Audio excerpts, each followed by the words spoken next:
welcome to my craft room. A few weeks ago, I put down this mat, just sort of randomly, as something to look at while I was talking before I got started. Well, Wandering Dreamer loved it, or she said she did anyway. So I sent her one, and then she asked me to show how they're made. Well, it's not a difficult or complicated process, but every time I set up to do it, I discover something else that I really should mention that required that I prepare another step. So it's been a while. Anyway, so I think we're finally ready. The first step is you need your paper. I have used both typewriter paper, printer paper, which is what this is, and I have also used children's art paper, and it's much heavier and has much almost like a velvet feel when it's done.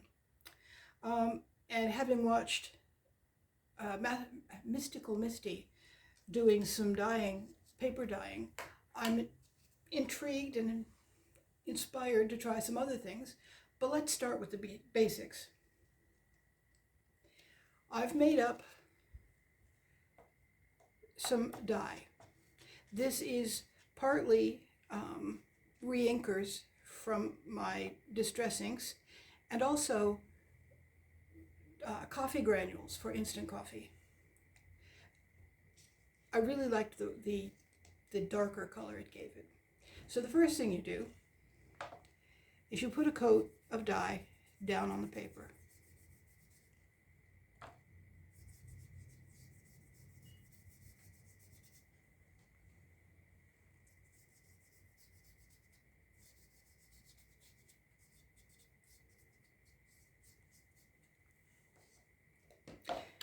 Then you figure out exactly where you want the pattern to be. Now, this is an envelope that I'm going to use for one of my grandchildren for their monthly letter.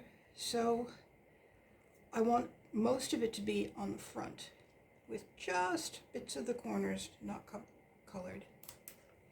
Next, you take some more of the dye and you pop it through these stencil holes.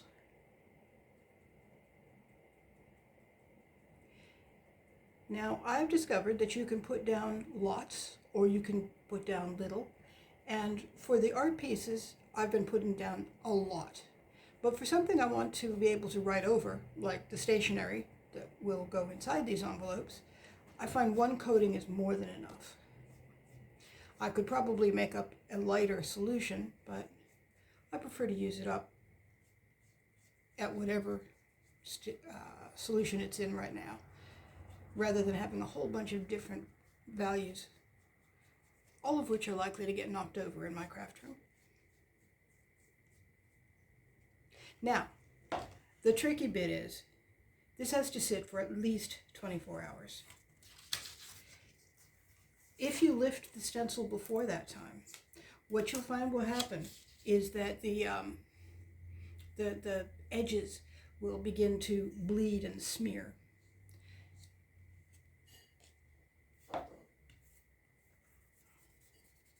Can't quite see whether you can see this. I've pulled it out a little bit because the detail is not as important for this.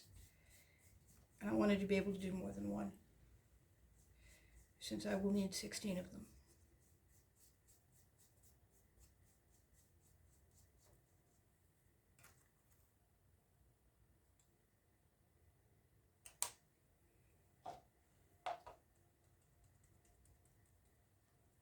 One thing to be careful of if you use metal stencils is that they can bend a bit, and any place that they are not firm against the paper, the ink will slide through and you won't get as much pattern.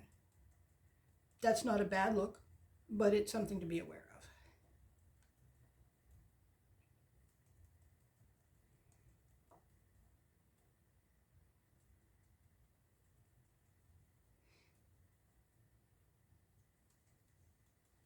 I want this one to be a little darker because it's very geometric.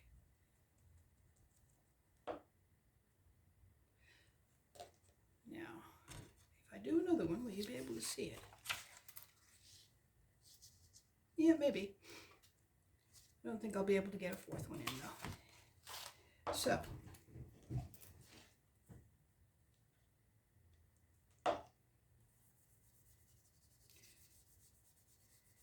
you can also just put it through the stencils if you want a sort of a light shade of color and mostly the design. It will leak though and bleed around, so it won't be completely white like as if you were using a brush to put ink through it.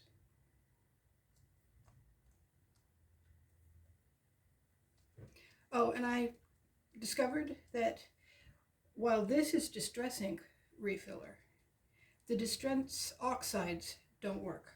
They kind of run, and I guess they're too cohesive. The stencil does not create a design. They just get darker and darker. Anyway, so these will need to sit at least 24 hours, at least in my humid current climate. So we move on to the next step.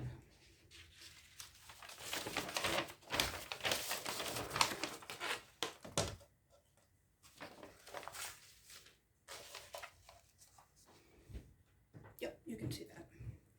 And that is to pull off the stencils, and they come up pretty easily. And this one didn't stick.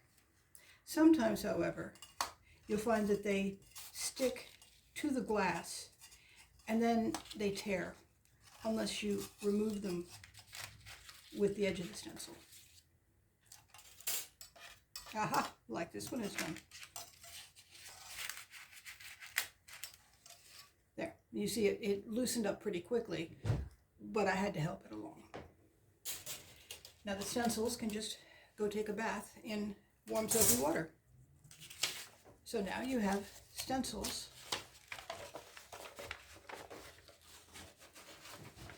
or rather stencils with papers that are ready to decorate. Now, where did I put that? There it is. And here are some others that I did previously. And of course, I forgot to get the stuff for this step. So let me see if I can figure out how to pause and go get those things. Did it work? Well, I think it worked. So I will show you a little bit about how to decorate it. I can't figure out how to get in a closer zoom while it's running though. So, see, this one is how I learned that you have to actually make the time to slide something under. But there we go. You see, there's a lot of white on this one, so I figured this one needed a lot more decoration. So I've got a little, I don't think it actually says anything, but it's a little letters stamp.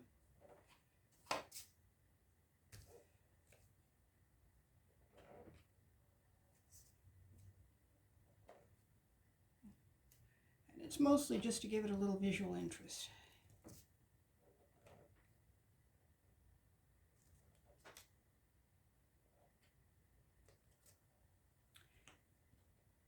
And I have a little stamp that looks like a postmark. That seems appropriate. Probably would have been easier with a stamp pad, but oh well.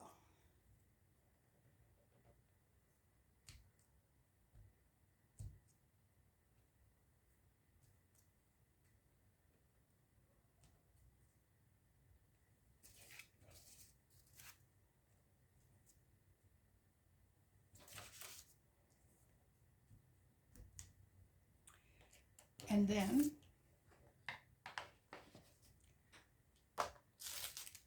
my handy dandy foil. We all know that I love my foil.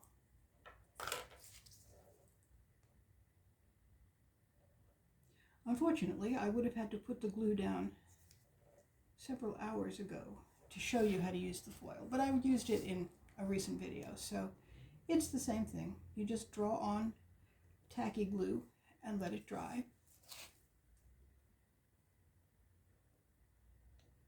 And then put it down on the dried glue, not the wet glue, the dried glue, the shiny side up. And that will pull down a little bit of foil.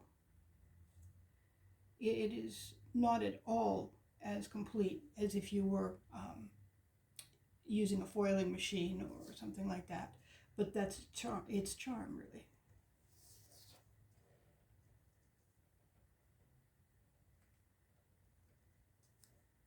Anyway, so that's how we do it.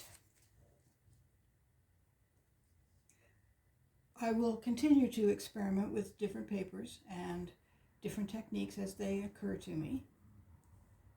And if you folks know what this is called, by all means, please tell me. I know it's kind of like paper aging or tea dyeing, but it's just a little bit different, and I don't know if it has a different name.